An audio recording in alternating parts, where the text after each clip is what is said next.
Éprouvée par les 2 derniers confinements, avec une perte de 30% du chiffre d'affaires de son salon l'année dernière, Soraya s'était pourtant faite à l'idée de devoir fermer rideau une 3e fois. Je m'attendais vraiment à ce qu'il y ait un reconfinement pour tout le monde.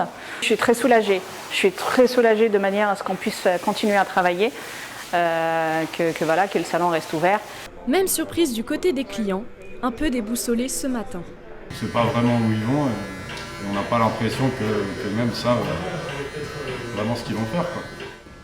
Cécile, elle, est couturière et pour sa petite structure, devoir fermer à nouveau aurait été le pire des scénarios. Je l'ai sortie du chômage et que malheureusement, s'il y a un 3e confinement et pas les aides, bien évidemment, moi je coule, je parle pour moi-même. Comme tous les entrepreneurs, Cécile a reçu 1 500 € d'aide de l'État lors du premier confinement. Une aide que Caroline, conseillère en vente à domicile, n'a pas perçue. À cela s'ajoutent des ventes de plus en plus rares. Ce n'est plus la même... il n'y a plus une rentrée d'argent aussi importante. Je vends beaucoup moins et il n'y a pratiquement plus de réunions, plus de ventes à domicile. Même si les commerçants sont fortement touchés par ces mesures, pour Yves Buisson, épidémiologiste, le gouvernement a fait le bon choix. Personnellement, je considère que c'est une excellente décision.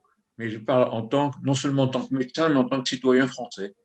Et mon avis n'est pas obligatoirement partagé par mes confrères, quand bien même ils sont membres comme moi de l'Académie nationale de médecine. Nous avons des avis parfois divergents. Si le président souhaite voir les effets des nouvelles restrictions, un 3e confinement n'est néanmoins pas à exclure.